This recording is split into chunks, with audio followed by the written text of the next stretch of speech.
I just don't even know.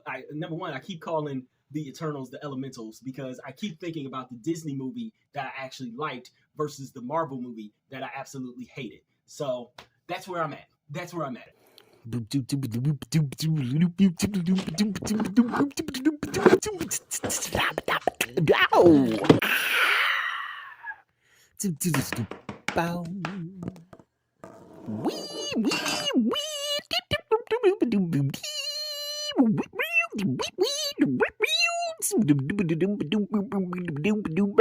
Wow.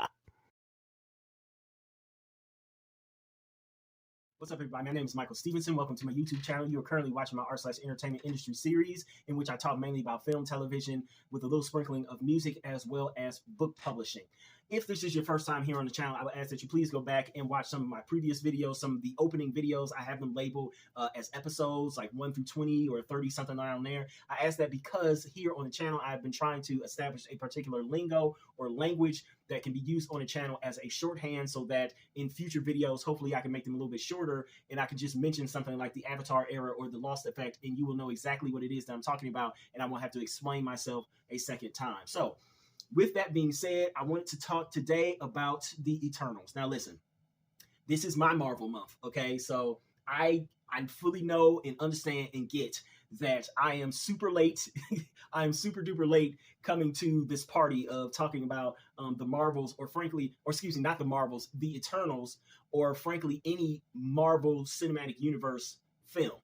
I get it. There's a ton of videos out there. You've probably already watched and seen a lot of those videos and you've sounded off on it and you said all of your piece on Reddit boards, on comment sections, et cetera, about the film. So I can understand that, as I said, me coming super late to this party is kind of annoying. With that being said, I'm hoping to keep this video under 30 minutes. I'm a very long-winded person, but I'm trying to speak fast, a bit more quickly, as well as I'll speed this video up too. I just wanted to add a few things in about the Eternals because I feel like in this Marvel month where we are looking at and we are critiquing and criticizing and in some ways trying to add beneficial criticism to the conversation about what is wrong or what's happening with the current MCU, that we should go back and look at some of the past movies of the MCU, especially post-Endgame. And the Eternals just happens to be probably the worst one, in my opinion. So, as I said, I'm going to try not to waste you guys' time, but there are a few things that just really, really bothered me about this movie, The Eternals. I just can't stand it so much. The first thing, well, let me say this. It's not that The Eternals, like most movies, The Eternals does not have any one or two unique problems to itself. Almost all these movies that have come out in the Avatar era tend to share in some of their problems. It's also one of the reasons why I chose Dune Part 1 as the epitome, the shining example of almost everything wrong with current modern day Hollywood, because it has so many of the different problems that I see in modern filmmaking displayed in that one movie. Eternals is sort of close to that, but it still has, Dune is still far ahead of it when it comes to stuff wrong with the film. So at least with Eternals, you get somewhat of a plot, although that plot is so convoluted and is so barely there that you can be forgiven for mistaking the movie for not having a plot. First off, if we're going there, God, I don't even know if I want to start with the plot or if I want to start with the structure. This is hard, y'all. Well, since I already set up the plot, let's start with the plot. If we're going there, the plot is stupid. Like the plot for the Eternals is very dumb. The plot, as I said, in the Eternals doesn't make sense. So this, I believe, has been discussed on Reddit boards, but it's something that I noticed my second time viewing the film. And yes, I view most of the films that I watch, I will view at least 2 times just to make sure, yes, I would waste my time viewing a film that I didn't like more than once. Why do I do that? I don't know. My time is very limited here on Earth, and yet I still do it because mainly I want to learn and improve my own writing. But looking at it, the whole plot of the movie is that there is a celestial growing in, I think it was a celestial, right? So you got Celestials, you got Eternals, you got Titans. Yeah, this is a celestial, I believe. the whole point is that it's a celestial growing inside of the Earth. And so Earth needs to get to a particular benchmark in order for that celestial to finally be able to be born. The biggest problem with that plot is that the reason why it doesn't make sense is because the granular reasons or ways in which it gets to that benchmark are dumb. So I can't remember which it is. I can't remember if humanity, it has to do with humanity, as we know. Humanity was either supposed to reach a certain level in their evolutionary journey, or in order to reach this benchmark, or they were supposed to reach a certain population number, or maybe both. The problem, though, is that the Eternals explicitly state countless times over that the Eternals themselves are not supposed to interfere in this development of humanity. Okay, but the whole reason why they're there on Earth is to make sure that the celestial grows to maturity. Even if they themselves, most of the Eternals, and we'll talk about genre in a minute, even if they themselves don't know that this is their mission, that this is what they're supposed to be doing, the head Eternal and the second dude in charge, I can't even remember his name, and I don't care to, the dude from Game of Thrones, they are supposed to know. They're supposed to have known this for a very long time. So why then are the Eternals given this directive that they can't or shouldn't interfere with humans? Quite literally, if they did, they're basically like gods, right? If they did interfere more with the humans, if they did involve themselves more with the humans, then that would only speed up both of the things that would help to make the celestial be born. Am I right about that? Was I missing something? I'm trying to figure it out. Again, I've watched this movie twice now. Twice I wasted my time watching this movie, and every single time I'm just confused and baffled as to why the Eternals sit back and like, no, we can't interfere with the humans. What? They have to somehow as humans evolve on their own and populate the world on their own in order for the celestial to finally get there. The only thing that I kept thinking is that potentially, and this is one of the things that, in my opinion, if this was a thought, I hate to say it, but they should have nailed this home more. They should have, and I always talk on this channel about how it's not show, don't tell. Like a lot of people say, that's false. That's not a good thing when you're thinking about writing. Don't do that. It's always show and tell, or rather tell and show. If the thought process behind the whole thing is that the what's her name, Salma Hayek's character, who knows that there is a celestial in the world that is going to be born, if her whole thought process is that she had already eons ago, years ago, before when they first got there, or even before they got to the planet, she already knew that she didn't want that celestial to be born, which is why she told the Eternals that they can't interfere, which in turn would then slow down the process of human evolutionary growth. That would make sense. That would make sense. That would be something that you would want the audience to be dialed into and think like, oh, she's always been a good guy. She's always been on this idea of, she's against this whole destruction of a planet and destruction of all life on the planet just so this one celestial can be born. That's a more compelling plot and plot points than whatever it is that they did with it. And I'm like, if that is what they wanted us to come away with in the film, then I feel that they should have told us that explicitly. Spell it out for us. I get people are always talking about, oh God, don't do exposition, don't do this, don't do that, blah, blah, blah. Weirdly enough, the Eternals had exposition where it shouldn't have had it, and it didn't have exposition where it desperately needed it.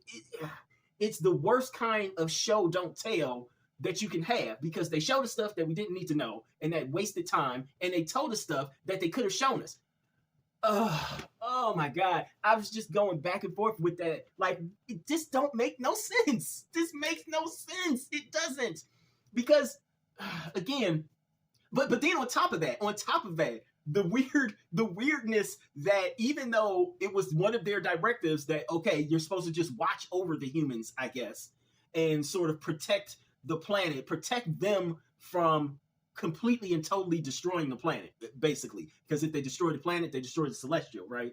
And yet, somehow, in some way, they're not supposed to interfere with the humans, but they also still do interfere with the humans. It's just the most confusing thing ever. I don't even know. I'm trying to think of an example. Trying to think of a good example for it right now, but I just can't even come up with a good example to tell you guys because it's just so dumb. They said, okay, don't interfere with the humans. All right, because if you interfere with the humans, then they'll develop too quickly. They'll probably have too many babies. They'll probably overpopulate the planet. But all of those things are supposed to be a good thing for the celestial to grow, because the more life that is on the planet, the more life that the celestial can then feed off of to bring itself into existence, et cetera, et cetera. But then it's like, I don't know. But then they still interfere. So what was the point then in giving the directive? And it wasn't. The funny thing, too, is that it wasn't like every time they interfered, they got into this big fight or argument. That also could have been a better plot point to where maybe it would be when you're going through all these different timelines, maybe it would be, okay, these two, Gemma Chan and old boy from Game of Thrones, maybe they would interfere here. They give the humans fire for the first time. And then Salma Hayek and the rest of the Eternals, they would turn on them and they would get into this little fight, this little battle, and they would not talk to each other for 100 or 200 years or something. Then they would come back and it'd be like, okay, you can be cool now, blah, blah, blah. We promise not to do it again. But then someone else does it and they turn against them. Like, that would have been interesting too. But no, they all together sort of decide, okay, we're going to interfere here. Okay, we're going to interfere here, et cetera, but then we're going to constantly go back to this, we're not going to interfere. It just made no sense. It was an up and down, back and forth thing that made it undercut the very plot of the film, which is the problem that I have, one of the big problems of the many problems that I have with the film. Speaking of undercutting the plot of the film, the plot didn't really start in the film for a good long while. So in honor of the Olympics that are coming on 2024 this summer, the film suffers from basically what I call false start syndrome. That's false start syndrome. Similarly, Batman v Superman, Dawn of Justice suffered from the same thing. Basically, in most structured, not only in films, but in most structured stories, what you want is that maybe at the very beginning of the film, you'll want an inciting incident or some sort of action-like scene that, excuse me, that sets off the film in all of its glory, so to speak, for the next, I don't know, however long the film is. You want something that the hero, the heroine, whoever is going to have to deal with later on in the plot, and that becomes a crucial part of the plot. But you only want one of those things. After that, you want to make sure that you dive directly into the plot almost immediately after that. But instead, that's not what the Eternals, nor is it what Batman v Superman, Dawn of Justice do. In both films, they don't really start the plot proper until maybe like 12, maybe even 20 something minutes into the film, after you've seen a long collection of scenes all together. And none of those scenes really help almost anything when it comes to the plot of the film. So in Batman v Superman, remember, we start that movie seeing Bruce's parents be murdered again, right? I'm not against seeing his parents be murdered again on screen. I'm not against that at all for the character. It does inform the character, and if you're going to change that somehow, then I'm all for it. But we see that, and we go from that over to the funeral for them. And at first it's like, okay, I guess this is okay. You can argue about whether or not this can be counted as one scene or not. But usually what happens is that if there's a time jump, then you don't count this as one singular scene. You count it as multiple scenes. So comparing that with the movie The Batman, right? When that film opens, all of what's going on that you hear him narrating over and all that stuff, even though you're seeing different locations and stuff and it's jumping, you know that all of that stuff is happening on the same night. Batman v Superman, no, it jumps from night to the daytime funeral scene. It's like, okay, maybe even if you say that's one conglomerate scene, the next scene, old dude is Ben Affleck, right? He's Batfleck, and he's jumping out of a helicopter, running over to an SUV to try to drive through the streets of Metropolis to, I guess, sort of kind of help save his Wayne Enterprises building there in that city. And, he's looking up, blah, blah, blah, all that stuff. And then you jump to Superman. And Superman is out in the Middle East in some desert somewhere. You got Jimmy Olsen being a CIA agent getting murdered. You got Lois Lane there doing Lois Lane stuff. And then you jump over again to, God, where do we even go next with that?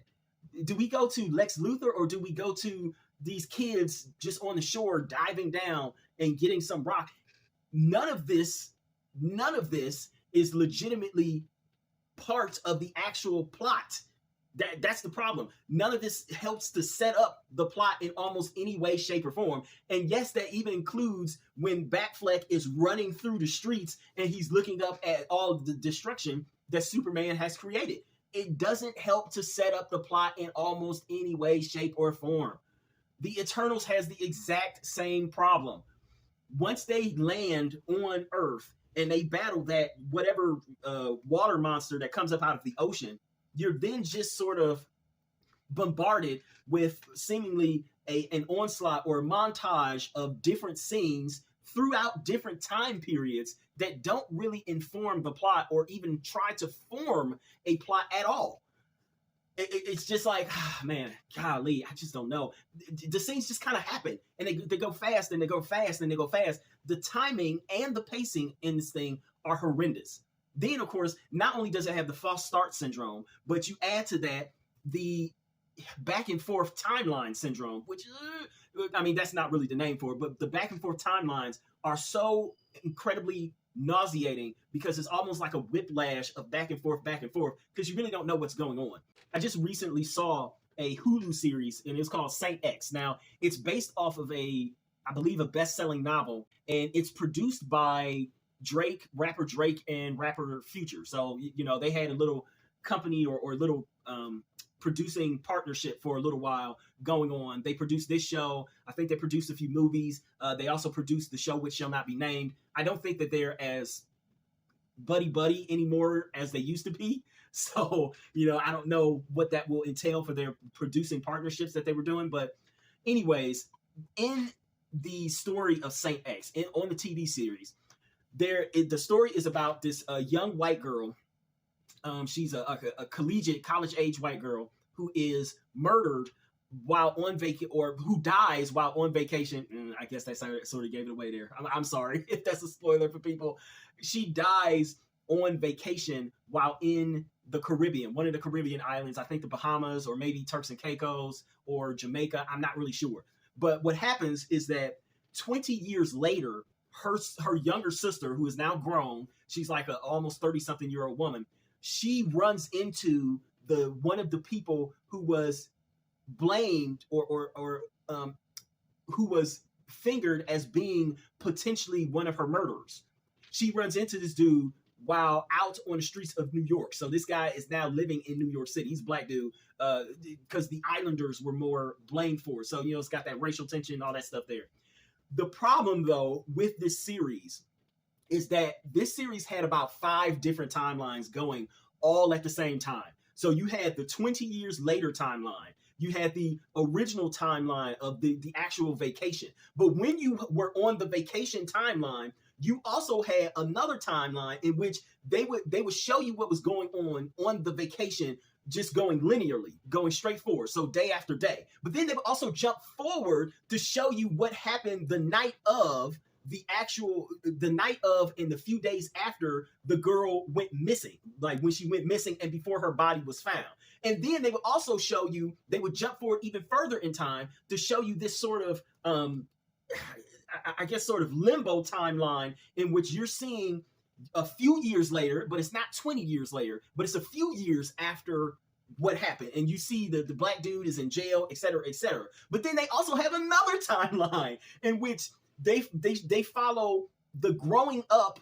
We're talking like little kids of the dudes who were accused of the murder. They were accused of the crime of making this little white girl disappear.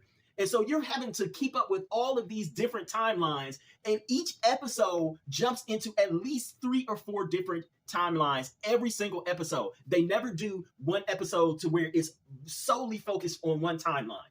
You will be able to jump from, you're seeing the 2 black kids going after this black girl when they're in school, and then suddenly you'll jump to, it's like 30 or 40 years later, which is 20 years after the murder, and the black dude is now talking to the white girl, to the sister of the white girl who was murdered, but he doesn't recognize her, but she recognizes him, and so he's talking to her in like some sort of bodega or a restaurant or something, and then you'll jump back to the night that she disappeared, and then you'll jump to them actually on vacation, and she's still alive, and she's running around and flirting with everybody. It was so annoying. It was so annoying to where I'm like, oh my God, because it makes your mind do all of these sort of mental gymnastics to have to keep up with the timelines. The Eternals did the same freaking thing. I could not believe how many different timelines it felt like they were jumping through, because they would go, and they started, of course, with them landing on Earth, landing on the planet. And so it's like, okay, you would think from there that they might do somewhat of a linear thing, or that they would at least try to only have 2 timelines. But it seemed like, no, they didn't. They go from there all the way to present day, where they're in England somewhere, in London, I believe, and they have to fight off a similar kind of monster there, and then they jump back in time, but that time that they jump back to is not even as far back as the next time that they jump back in time. So they're not even following, or at least it doesn't seem like they're doing this, because they never make this clear, in my opinion, by giving you actual years and timelines and stuff. They never make this clear from what I can remember.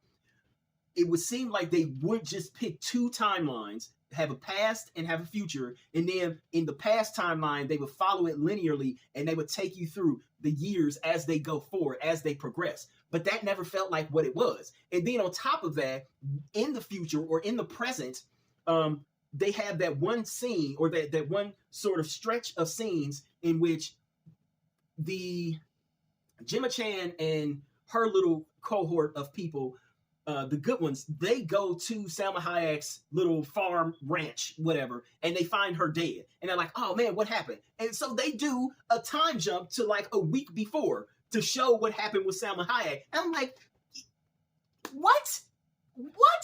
Why are you doing this? Stop. So now, not only do we have the past timeline, but then we also have the future timeline. But now we have to have the future timeline, and yet we still jump back a few days just to go forward into the future timeline. Dumb.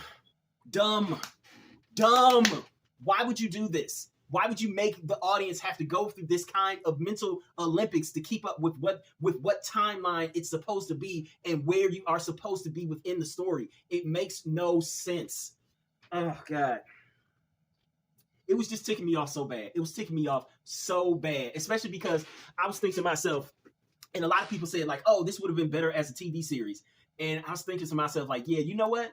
It probably would have been better as a TV series. However, if they did some of the same timeline stuff on the TV series as they did in the movie, I'm not sure it would have been all that better. Because again, Saint X was either 8 or 10 episodes, and they did the same crap, and it really ticked me off there too. The whole timeline jumps in, and I just couldn't stand it. I couldn't stand it. So yeah, that pacing, that timing, my goodness, it was just horrendous. It was horrendous. Now, again, if you don't know the difference between timing and versus pacing, then please go to my video. I made a video on it earlier. Maybe it's somewhere in like the episode 40s or 50s, somewhere in there. Maybe 60s. I don't know. But in any case, moving on. So as we're getting late into the video, I tried to make this under half an hour. So I'm going to skip over some of the stuff that we already know. It's been talked about to death already, right? The poor characterizations in the film. You never really felt like you got to truly know most of the characters, even though I would say that weirdly enough, the characters are at the very least given backgrounds, and they're given their own emotional matrices and things like that. Still, there was something about it to where it just felt, the characters kind of felt empty in some ways, and it just never quite, they never quite captured or grabbed hold of you in the same way that an Iron Man or even an Ant-Man, to be honest with you, would have grabbed onto you. Goodness, we've already talked about the script writing just in and of itself was just not up to par. I can't remember a single line of dialogue. There was no quotes to it, et cetera, et cetera. In some places it had too much exposition, in other places it didn't have enough. All of that good stuff. I also mentioned, I guess I can mention it a little bit, expand on it a little bit here, but I mentioned in my MCU Empty Stakes, Marvel's Empty Stakes video, how this film, as well as a lot of the new Marvel films, and this is sort of due to the pandemic, but also sort of not really, a lot of these films are feeling as if they are empty. They don't have the kind of tension that you think that they would or should have, to be honest with you. And this one is in no way immune to that. It is, honestly, it probably is the most, well, I don't know, because Spider-Man really felt pretty empty too. The stakes weren't high at all. The tension, there was no tension there to me, even with Aunt May dying and whatnot. But we're talking about a celestial busting through the world. This is a world level event. It kind of is funny to me, and in some ways a little frustrating, I guess, to think that so many fans right now are calling for, oh man, if you're going to get rid of Kang or whatever, then please, for the love of God, you have to do Galactus. They really want to see Galactus and Doctor Doom. And Doctor Doom I'm fine with, but Galactus, I'm like, Galactus just eats planets, right? That's his only thing. He eats planets. Yes, he sends out the Silver Surfer, but he just eats planets. And you only gobble down one planet at a time. That's not really that big of a threat when you compare him to Thanos, or when you compare him to a Celestial ripping apart an entire world within a matter of seconds. Like, to me, he's almost on the same par as the Eternals villain, or as the Eternals entity that they were trying to prevent from happening. And that threat felt like nothing. It felt meaningless. Not only that, but this was literally the perfect opportunity to make these new MCU movies actually feel like they existed within the same universe, by at the very least mentioning them in the other films, and they didn't do it. I'm tripping off of that. Like, what? Oh my God. Like, so you mean to tell me you already had J. Jonah Jameson, and you know what?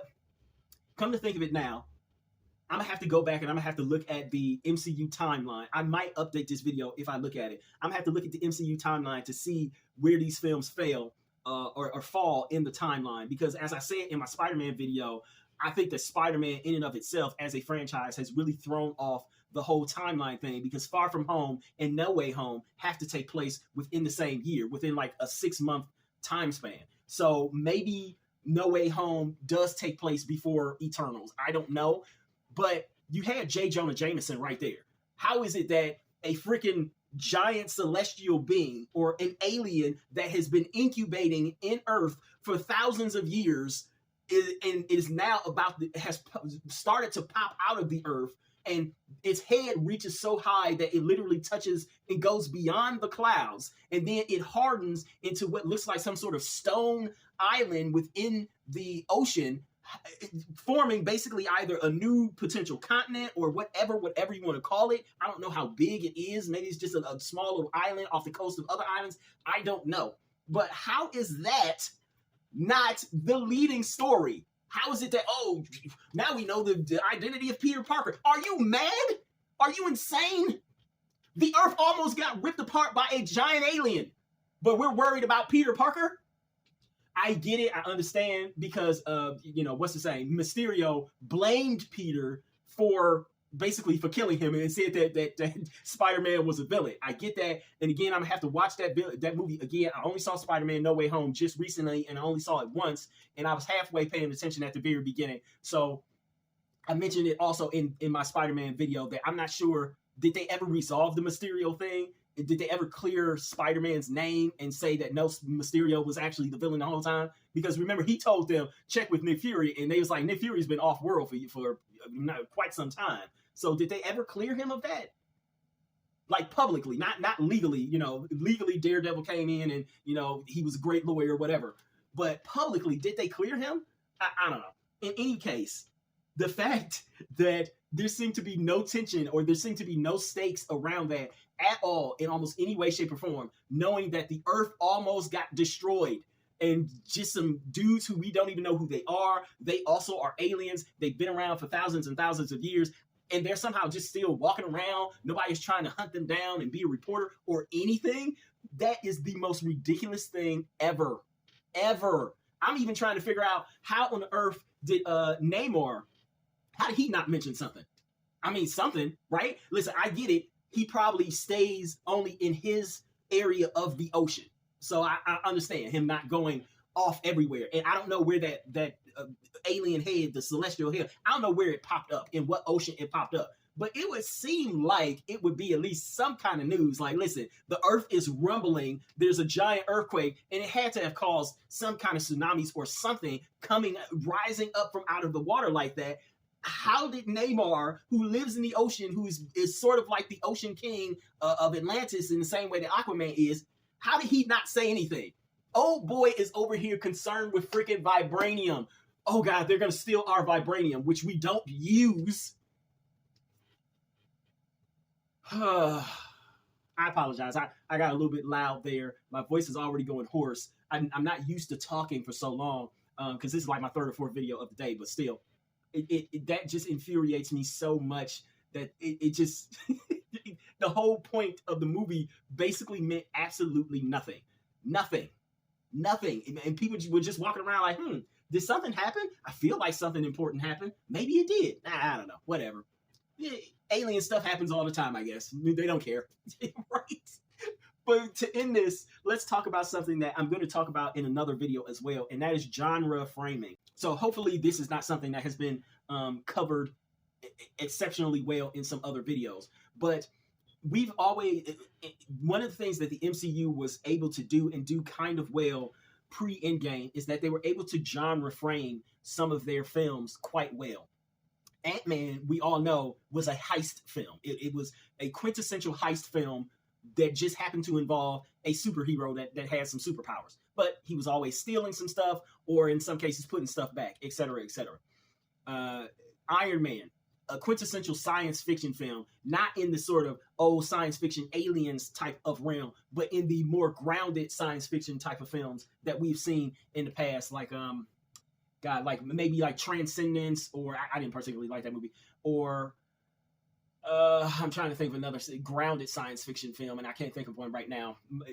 They escape my mind, but y'all know what I'm talking about. Things where they have robots and stuff like that. What was Captain America, Winter Soldier, and even to an extent, Civil War. They were both spy/political thrillers, right? And the Russos were very adamant about defining those films as that, those movies as that. Like, yes, this is a spy thriller. Yes, this is a political thriller, right? Eternals and a lot of the other films that are coming out right now don't seem to have that kind of defining feature to them. Eternals easily is, or at least it could have been, a quintessential mystery thriller within the comic book, the overarching comic book umbrella. It could really have been a mystery thriller. They didn't know what was going on throughout most of the movie. They could have been following and gathering clues, trying to figure out who was the suspect, etc., etc. It could have been a far different type of feel to the movie. In my opinion, if I'm being honest, if it was written better, or if I was in the room while they were pitching it and while they were writing it, I would have said, and this sort of goes back to my crazy man in the room theory, that every writer's room should have a crazy man or a crazy person who thinks completely outside of the box of everybody else. Where everybody else is thinking about this, they come in and they say, yeah, what about this? If I was trying to write that, I would have tried to write it in the same vein as an Agatha Christie book or movie, like a Hercule Poirot. I probably would have written it in the same vein as Murder on the Orient Express, or was it Death on the Nile, or A Haunting in Venice. I probably would have tried to write it in that vein, to where they are suspecting, everybody is suspecting each other, and you have one or two central characters that are putting together the clues on what exactly is happening and why it's happening the way it's happening. They sort of kind of tried to do that, but also not really. It was more of, we're getting the gang back together instead of a mystery thriller. And I'm like, it was such a missed opportunity, especially if you wanted to exploit some of the things, some of the tropes that are within mystery films, which they could have. They could have made a very compelling mystery thriller superhero movie, which is like, wow, that would have been so different. Not even like a detective movie like Batman is, but sort of like a sleuth movie, like God, I don't even know, a good sleuth movie, sort of like a girl on, well, not Girl on the Train, Girl with the Dragon Tattoo. She's not really a detective per se, but she sort of works with the police. She's working with a reporter, etc., etc. It could have been that kind of a film, and they squandered it, and they just instead tried to make a straight superhero film. And I was like, what? This is boring. Why? You had all the stuff right there. You had it all there. You had betrayal. You had people who were trying to do kind of evil, letting the celestial thing go and all that stuff. I don't know, man. I don't know. What a disappointing movie. What a disappointing movie. And listen, I'm not even going to talk about the whole, because y'all know I really don't care about supposedly woke stuff. The fact that they they included a gay couple, so what? The fact that the cast had a lot of women in it, the MCU, so what? That's not what made the film bad. What made the film bad was all of the other stuff in it that was just terrible. It was terribly put together. If it was a cast full of men and the gay couple was a super hot lesbian couple, y'all still would have the same problems with this movie. I guarantee you. It was not a good movie, period. I'm gonna end it here before I lose myself again. Yeah, this video's already been long. What do you guys think? Have you heard some of these angles that I've already talked about? And if so, what would you expand upon them? What were some of the things that you sort of noticed that maybe other people haven't talked about in their criticisms? Would love your thoughts. Yeah, I don't have a sign. So while I don't have an official sign off yet, I guess I should do the whole please like, comment, share, and if you so desire and you want to see more, subscribe. But more importantly, I will ask that you please go and purchase one of my books. They are mostly ebooks, and pretty much they are all under $10. See if any of my work is actually any good, if it lives up to any of the things that I'm talking about here on my channel, specifically with the entertainment industry videos. So please go purchase my books. All of my links are down below. Thank you.